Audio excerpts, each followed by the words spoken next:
Meet ಬಗ್ಗೆ ಏನು ಹೇಳೋದು? ಸರ್ ನನಗೆ ಏನು ಸಿಕ್ಕಾಕೊಳ್ಳಿಲ್ಲ ಹುಡುಗ? ಇಲ್ಲ ಸರ್, ಅಷ್ಟು ಟೈಮ್ ಇಲ್ಲ. ಇಲ್ಲ ಸರ್, ಕೆಲಸ ಮಾಡಬೇಕಲ್ಲ. ಆ ಕೆಲಸಕ್ಕೆ ಟೈಮ್ ಇಲ್ಲ ಅಂತ. ಬಟ್ ಅದು ಸುಮ್ಮನೆ ಕಂಪ್ಲೇಂಟ್ ಮಾಡ್ಬಿಡ್ದು ಎಂಥದ್ದು ಸಂಗೆ ಗೊತ್ತಿಲ್ಲ ಅಲ್ಲಿ ಇರೋ ಇಂಡಸ್ಟ್ರಿ, ಕನ್ನಡ ಇಂಡಸ್ಟ್ರಿಯಲ್ಲಿ ಅದೊಂದು ಮೊಳಕೆ ಹೊಡೆದ್ಬಿಡ್ತದೆ. ಹಾಂ ಸರ್. ಇಂಡಸ್ಟ್ರಿಯನ್ನೇ ಹೇಟ್ ಮಾಡುವಂಥದ್ದು ಅಂತೇಳಿ. ನನಗೆ ಮೊದಲು ಆ್ಯಸ್ ಎ ಜರ್ನಲಿಸ್ಟ್ ಬಂದಾಗ, ಊರಿಗೆ ಹೋದಾಗ ಸಿಕ್ಕಾಪಟ್ಟೆ ರೆಸ್ಪೆಕ್ಟಲ್ಲಿತ್ತು. ಆಗ ಈ ಮಧ್ಯದಲ್ಲಿ ಇದೆಲ್ಲ ಬಂತಲ್ಲ, ದರ್ಶನ್ ಇದು ಮೀಟು ಇದೆಲ್ಲ ಬಂದಮೇಲೆ ಈಗ ಹೋದರೆ ಏನೋ ಡೌಟ್ನಲ್ಲಿ ನೋಡ್ತಾ ಇರ್ತಾರೆ. ಅಂದರೆ ನಾನೇ ಏನೊಂದು ಅಪರಾಧ ಮಾಡಿದಾಗೆ ಅಂಥೇಳಿ. ಹಾಂ ಸರ್. ಅದು ಒಂದು ಇಂಡಸ್ಟ್ರಿ ಇದನ್ನೇ ಕುಗ್ಗಿಸ್ಬಿಡ್ತದೆ ಅಂಥೇಳಿ. ಹಾಂ ಸರ್. ಅದ್ರ ಬಗ್ಗೆ ನಾನು ಅಷ್ಟೊಂದು ಏನು ಆಲೋಚನೆ ಮಾಡೋಕ್ಕೆ ನಾನು ಹೋಗಿಲ್ಲ ಸರ್. ನಾನು ಟೈಮ್ ಇಲ್ಲ. ಟೈಮ್ ಇಲ್ಲ ಅಂತಲ್ಲ, ಮಾಡಿಲ್ಲ ನಾನು ಅದ್ರ ಬಗ್ಗೆ.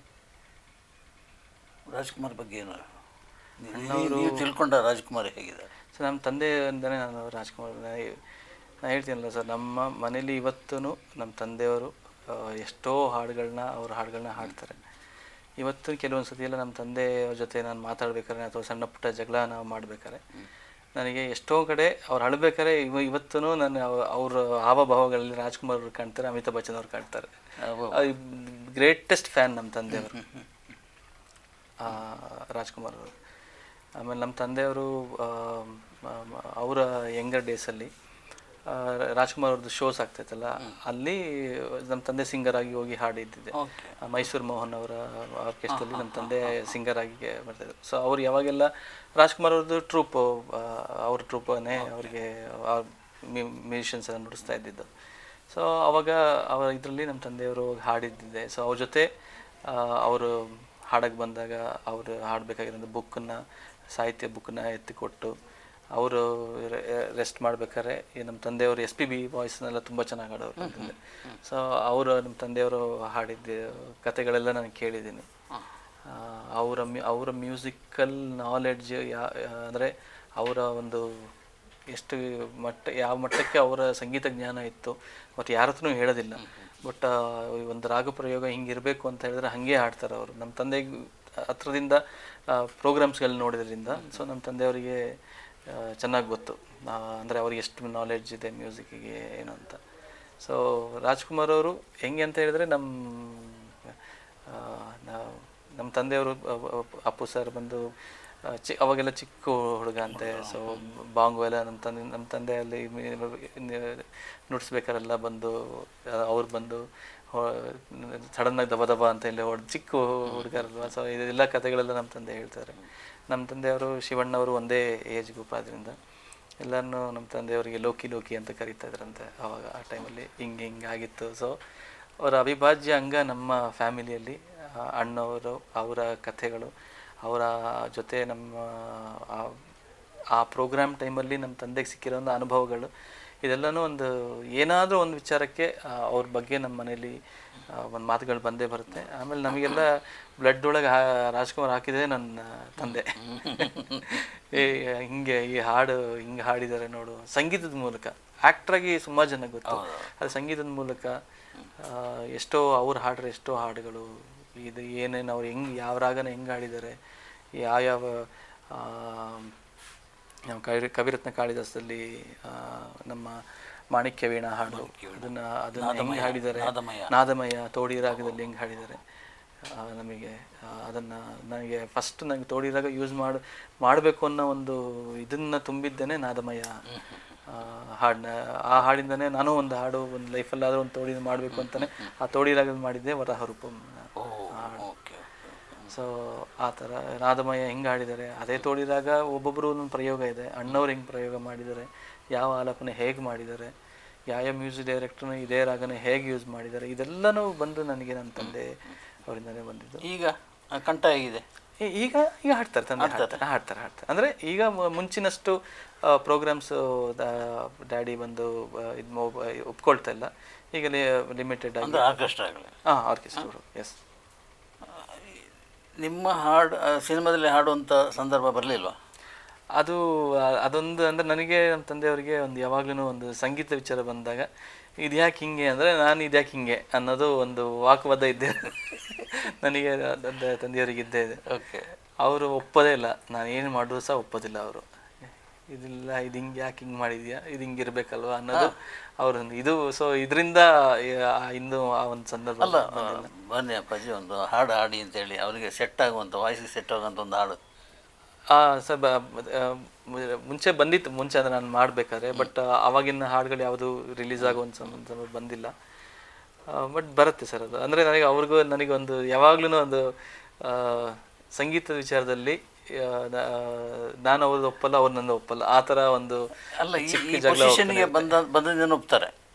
ಖಂಡಿತ ಅದೆಲ್ಲ ಇದೆ. ನಾನು ಹೇಳ್ತೇನೆ ಸಂಗೀತದ ಅಂದರೆ ಆಸ್ ಎ ಮ್ಯೂಸಿಕ್ ಥಿಯರಿ ಆಗಿ ಅಥವಾ ಇದಾಗಿ ಇದ್ಯಾಕೆ ಹಿಂಗೆ ಈ ರಾಗ ಹಿಂಗಿರ್ಬೇಕಾಗಿತ್ತಲ್ಲ, ಗ ಇದು ಇದೇ ಥರನೇ ಇರಬೇಕು, ಅದು ಗ ಅಂತ ಯಾಕಿದೆ, ನೀನು ಯಾಕೆ ಆಡಿದ್ಯಾ, ಹಂಗೆಲ್ಲ ಮಾಡಬಾರ್ದಲ್ವಾ ಅನ್ನೋದು ಡ್ಯಾಡಿ.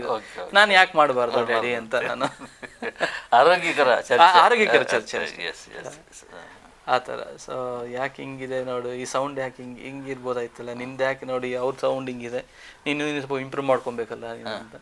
ನಾನು ಆ ಥರ ಸೌಂಡ್ ಬೇಕಂದ್ರೆ ನೀವು ಅವ್ರ ಹತ್ರನೇ ಹೋಗಿ ಮಾಡಿಸ್ಕೊಳ್ಳಿ, ನನ್ನ ಹತ್ರ ಯಾಕೆ ಬರ್ತೀರಾ ಅಂತ ನಾನು ಇದ್ದಕ್ಕಿದ್ದಾಗ ಒಂದು ದಿವಸ ಬಂದು ನನಗೊಂದು ಹಾಡಲಿಕ್ಕೆ ಅವಕಾಶ ಕೊಡೆಯಾ ಅಂತೇಳಿ ಹೇಳಿದರೆ, ಅಂದರೆ ಹಂಗೆ ಇಲ್ಲ ಇದು.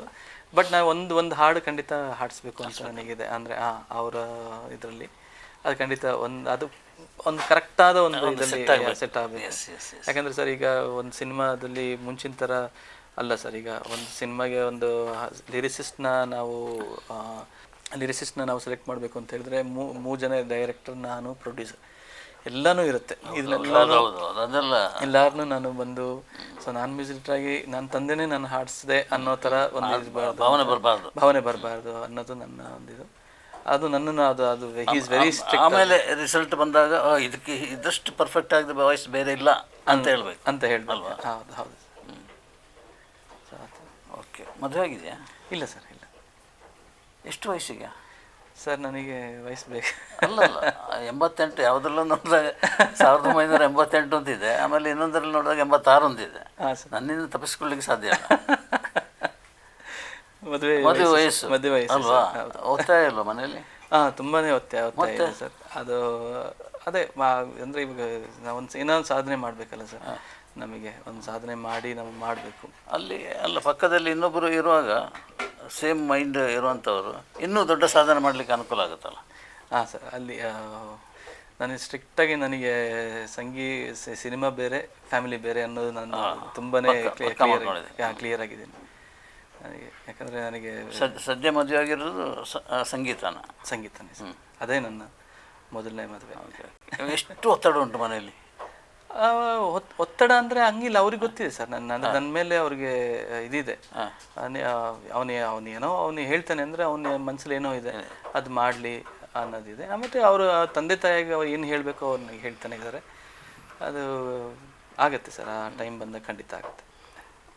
ಮತ್ತು ಇದು ಮೊದಲು ಅಲ್ದಾಡ್ತಿರುವ ಸೈಕಲ್ ಹೊಡಿತಿದ್ದೆ ಅಂತ ಹೇಳಿದಲ್ಲ, ಆ ದಿನಗಳು ಮತ್ತು ಈ ದಿನಗಳು ವ್ಯತ್ಯಾಸ ಅವರ ಇದರಲ್ಲಿ ಏನು ಹೇಗಿದೆ?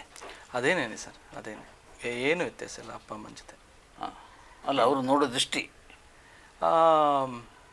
ಈಗ ಒಂದು ಸ್ವಲ್ಪ ನಾನು ಟೈಮ್ ಸ್ಪೆಂಡ್ ಜಾಸ್ತಿ ಮಾಡಬೇಕು ಅನ್ನೋದೊಂದು ಇದೆ, ಅದೊಂದು ಕೊರತೆ ಇದೆ. ಸೊ ಅದನ್ನು ಹೌದು. ಮುಂಚೆಷ್ಟು ನನಗೆ ಅವಾಗ ತುಂಬಾ ಫ್ರೀ ಇರ್ತಾಯಿತ್ತು. ಈಗ ಒಂದು ಸ್ವಲ್ಪ ನಾವು ಕೆಲಸಗಳೆಲ್ಲ ಸರಿಯಾದ ಸಮಯಕ್ಕೆ ನಾವು ಮುಗಿಸ್ಬೇಕಾದ್ರಿಂದ ಸ್ವಲ್ಪ ನಮಗೆ ಒಂದು ಸತಿ 3 ಸತಿ ಹೋಗೋದು, ನನಗೆ 1 ಸತಿ ಹೋಗೋ ಥರ ಇದೆ. ಈಗ ವಯಸ್ಸು ಕೇಳಬಾರ್ದು ಅಂತ ಅದೇನಿಲ್ಲ, ಸಂಬಳ ಕೇಳ್ಬೋದು. ಸಂಬಳ ಹಂಗಿಲ್ಲ, ಒಂದೊಂದು ಸಿನಿಮಾಗೆ ಬೇರೆ ಬೇರೆ ಥರ ಇದಾಗುತ್ತೆ ಸರ್. ಎಷ್ಟು ಹಾಡಿರುತ್ತೆ, ಎಷ್ಟು ಯಾವ ಸಿಂಗರ್ಸ್ ಬೇಕು, ಯಾವ ಥರ ಲಿರಿಕ್ಸ್ ಬೇಕು, ಕಾಂಟ್ರಾಕ್ಟ್ ಕೊಟ್ಬಿಡೋದಾ ಹೇಗೆ ಅದು? ಸರ್ ಅವ್ರು ನಮಗೆ ಮ್ಯೂಸಿಕ್ ಅಂದರೆ ಕೆಲವು ಅದು ಇವಾಗ ನಮಗೊಂದು ಸಂಬಳ ಅಂತ ಇರುತ್ತೆ. ಕೆಲವೊಂದು ಸತಿ ಅಜನೀಶ್ ನೀವು ಏನು ಕೇಳಿಬಿಡಿ, ಇಷ್ಟಲ್ಲಿ ಮುಗಿಸ್ಕೊಟ್ಬಿಡಿ ಅಂತ ಹೇಳ್ತಾರೆ.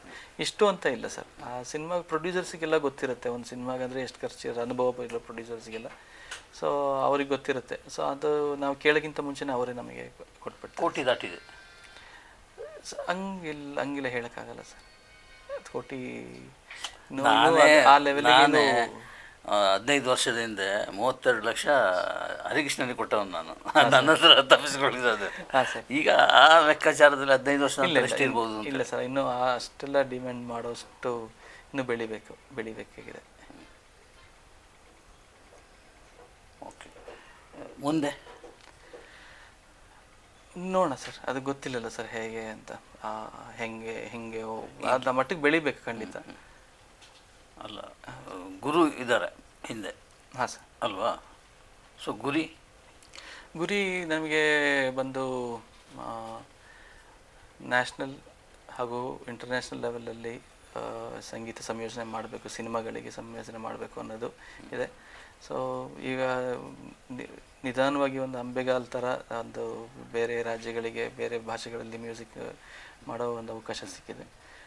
ಇದನ್ನು ಖಂಡಿತ ಅದನ್ನು ಅಲ್ಲಿವರೆಗೂ ಹೋಗಿ ರೀಚ್ ಆಗೋವರೆಗೂ ನಾನು ಕೆಲಸ ಮಾಡ್ತೀನಿ ಸರ್. ಆ ದೇವರು ಡಿಸೈಡ್ ಮಾಡ್ತಾರೆ ಅದು ಯಾವಾಗ ಅನ್ನೋದು. ನನ್ನ ಗುರಿ ಅಲ್ಲೇನೆ. ಇನ್ನು ನಾನು ಕೇಳೋ ಪ್ರಶ್ನೆಗೆ ಗಿಂತ ಹೊರತಾದ ಏನಾದರೂ ಹೇಳಬೇಕು ಅಂತ ಅನ್ಸುತ್ತಾ? ಇಲ್ಲ ಸರ್, ಆಲ್ಮೋಸ್ಟ್ ಎಲ್ಲನೂ ವರ್ಕ್ ಮಾಡೋ ಅಂಥದ್ದು ಹೇಗೆ ಕೆಲಸ ಹೇಳಬೇಕಾದ್ರೆ ಏನಾದ್ರೆ ವರ್ಕ್ ಇದೆ, ನಾನು ಹೋಗಿ ಬರ್ತೀನಿ ಅಲ್ವಾ? ಇಷ್ಟೊತ್ತು ಮಾತಾಡಿದ್ರೆ ಆಯಿತು, ಕೆಲಸ ಇದೆ, ಮಾಡುವ ಕೆಲಸ ಇದೆ, ದಯವಿಟ್ಟು ಜಾಗ ಖಾಲಿ ಮಾಡಿ. ಹಾಗೇನಿಲ್ಲ ಸರ್, ಹೇಳೋದೇ ಖುಷಿ. ನೀವು ಬಂದಿದ್ದೆ ಖುಷಿ. ನಿಮ್ಮನ್ನು ಮುಂಚೆ ತುಂಬ ಹಿಂದಿಂದ ನಾನು ನಿಮ್ಮನ್ನು ನೋಡಿದ್ದೀನಿ. ನನ್ನ ಆರಂಭದ ದಿವಸವೂ ನಾನು ನಿಮ್ಮನ್ನು ನೋಡಿದ್ದೀನಿ. ನನ್ನ ಪಾರ್ಟ್ನರ್ ಬಾಬಿ ಅವರು ಸಂಗೀತ ನಿರ್ದೇಶನ ಮಾಡಬೇಕಾದ್ರೂ ನೀವು ಅವ್ರನ್ನ ಇಂಟರ್ವ್ಯೂ ಮಾಡಿದ್ರೆ ತಕ್ಷಣ ಬಾಬಿ ಹೆಸರುಗಳಿದಾಗ ಎಲ್ಲ ಫ್ಲಾಶ್ ಬ್ಯಾಕ್, ಹಳೇದೆಲ್ಲ ನೆನಪಾಗ್ಬಿಡುತ್ತೆ. ಇದೇ ಜಾಗದಲ್ಲೇ ಅಲ್ಲ, ನೀವು ಅವರ ಅಜ್ಜಿನೂ ಒಬ್ಬರಿದ್ರು, ನೀವು ಅವ್ರನ್ನೂ ಇಂಟರ್ವ್ಯೂ ಮಾಡಿದ್ರಿ. ಅವಾಗ ನೀವು ಅಲ್ಲೇ ಇದ್ದೆ, ನಾನು ಕೀಬೋರ್ಡ್ ನೋಡ್ಕೊಂಡು ಅಲ್ಲೇ ಇದ್ದೆ, ಕೆಳಗೆ ಇದ್ದೆ. ಓ, ನಮ್ಮ ಸಂಬಂಧ ಆ ಕಾಲದಿದೆ. ನಾನು ಮತ್ತೆ ಅಭಿಮನ್ ರಾಯ್ ಅನ್ನೋರ ಜೊತೆ ಅವರಿಗೆ ಅವಾಗ ಅವ್ರ ಜೊತೆ ನನ್ನ ಸ್ನೇಹಿತ, ನನ್ನ ಆರಂಭದ ದಿನದಿಂದ ನಾನು ಅವರು ಕಲ್ಯಾಣ್ ಸರ್ ಜೊತೆ ಒಟ್ಟಿಗೆ ಕೆಲಸ ಮಾಡಿದ್ದೆ. ಅವಾಗ ನೀವು ಅವ್ರು ಇಂಟರ್ವ್ಯೂ ಮಾಡ್ಬೇಕಾದ್ರೆ ನಾನು ಅಲ್ಲೇ ಇದ್ದೆ. ಅಭಿಮನ್ ರಾಯನ ಅವ್ರ ಸ್ಟುಡಿಯೋದಲ್ಲಿ ರೂಪ್ತಾರದಲ್ಲಿ ಒಂದು ಪೇಜ್ ಬರೆದಿದೆ. ಎಸ್ ಅದು ಏನೋ ಸಬ್ಜೆಕ್ಟ್ ಇಲ್ಲದೆ ಸುಮ್ಮನೆ ಹಾಗೆ ಬರೆದಿದ್ದದು. ಹಾಂ ಸರ್, ಭಾರಿ ಇಷ್ಟ ಆಗೋಯ್ತು ಅವರಿಗೆ. ಸರ್, ಅವಾಗಲೂ ನಾನು ಅಲ್ಲಿದ್ದೆ. ನೀವು ಬಾಬಿಯವ್ರು ಇಂಟರ್ವ್ಯೂ ಮಾಡಿದಾಗಲೂ ಅಲ್ಲಿದ್ದೆ, ಅವ್ರ ಅಜ್ಜಿಯವ್ರು ಇಂಟರ್ವ್ಯೂ ಮಾಡಿದಾಗಲೂ ನಾನು ಅಲ್ಲಿದ್ದೆ. ಸುಮಾರು ಪ್ರೆಸ್ ಮೀಟ್ಗಳಲ್ಲಿ ನಾನು ಪರಿಚಯ ಇದೆ. ಬಟ್ ಈಗ ನೀವು ಜ್ಞಾಪಕ ಇರಲಿಕ್ಕಿಲ್ಲ. ಅವಾಗೆಲ್ಲ ನಾನು ಮಾತಾಡಿಸ್ತಾ ಇದ್ದೆ ನಿಮ್ಮನ್ನು, ಸರ್ ನಮಸ್ಕಾರ ಸರ್ ಹೇಗಿದ್ದೀರಾ ಅಂತ. ಬಟ್ ಅವಾಗ ಇನ್ನೂ ನನಗೆ ಒಂದು ಸರಿಯಾದೊಂದು ಬ್ರೇಕ್ ಇಲ್ಲಿ ಸಿಕ್ಕಿರಲಿಲ್ಲ ಅವಾಗ. ಸೊ ಸರ್ ನೀವು ಹೇಳಬೇಕು. ಅಜನೀಶ್ ಅಂದ್ರೆ ಏನು ಸರ್? ಅಜ, ಈಶಾ, ಬ್ರಹ್ಮ ಮತ್ತು ಈಶ್ವರ ಅಂತ ನಮ್ಮ ಅಜ್ಜಿ ಹೇಳಿ ಇಟ್ಟಿದ್ರಂತೆ. ಬಟ್ ನಾನು ಇದೇ ಥರ ಒಬ್ರು ಹೇಳಿದಾಗ ಅದು ಹಂಗಲ್ಲ, ಇನ್ನೊಂದು ಅಂತ ಏನೋ ಅದಕ್ಕಿನ್ನೂ ಇನ್ನೊಂದು ಹತ್ರ ಅರ್ಥ ಹೇಳಿದ್ರು. ಸೊ ನನ್ನ ಮುತ್ತಜ್ಜಿ ಅಂದರೆ ನನ್ನ ತಾಯಿಯವರ ತಾಯಿ ಇಟ್ಟಿದ್ದೆ ಸರ್ ಅಂತೆ. ಸೊ ನನಗೆ ಗೊತ್ತಿರೋದು ಬ್ರಹ್ಮ, ಈಶ್ವರ, ಅಜನೀಶ ಅಂತ ಹೇಳೋಣ ಅಂತ ಹೇಳಿದಂತ ನನಗೆ ಇಟ್ಟಿದ್ದಾರೆ ಸರ್. ಸೊ ಇದು ಲೋಕನಾಥ್ ಮೂಲ ಹೆಸರು? ಹಾಂ, ಲೋಕನಾಥ್ ನಮ್ಮ ತಂದೆಯವರ ಹೆಸರು. ಸೊ ನನ್ನ ಮೊದಲನೇ ಗುರು ಆದ್ದರಿಂದ ನಾನು ಅವ್ರ ಹೆಸರನ್ನು ನಾನು ಜೊತೆಗೆ ಇಟ್ಕೊಂಡಿದ್ದೀನಿ. ಉಳಿದ ತಮಿಳು ತೆಲುಗು ಇಂಡಸ್ಟ್ರಿಯಲ್ಲಿ ಈ ಅಜನೀಶ್ ಕರೆಕ್ಟಾಗಿ ಪ್ರೊನೌನ್ಸ್ ಮಾಡ್ತಾರಾ? ಹಾಂ, ಅಜನೀಶ್. ಸುಮಾರು ಜನ ಕನ್ನಡ ಮ್ಯೂಸಿಕ್ ಡೈರೆಕ್ಟರ್ ಅಂತಲೇ ಕರೆಯೋದು ಸರ್ ನನಗೆ. ಹೆಸರಿಲ್ಲ. ಯಾರು ಈ ಕಾಂತಾರ ಬಂದಮೇಲೆ ಕಾಂತಾರ ಮ್ಯೂಸಿಕ್ ಡೈರೆಕ್ಟರ್ ಅಂತ ಹೇಳ್ತಾರೆ. ಅದಕ್ಕಿಂತ ಮುಂಚೆ ಅಜನೀಶ್ ಅನ್ನೋದು ಸ್ವಲ್ಪ ಇದು, ಅಜ್ಜು ಅಂತ ಕರೀತಾರೆ. So yes, thank you Rajneesh. Thank you sir. Thank you very much. Thank you sir. ಒಳ್ಳೆಯದಾಗಲಿ. Thank you sir. ನಿಮ್ಮ ಕಾಣದ ಅದೃಶ್ಯವಾದ ಒಂದು ಇದಿದೆಯಲ್ಲ, ಯೋಚನೆ ಮಾಡ್ತೀರಲ್ಲ, ಅದು ನಿಮಗೆ ಸಿಗಲಿ. ಮತ್ತು ಆಗ ನಾವು ಮತ್ತೆ ಮಾತಾಡಲಿಕ್ಕೆ ಬರೋಣ. ಖಂಡಿತ ಸರ್, ಖಂಡಿತ. Thank you.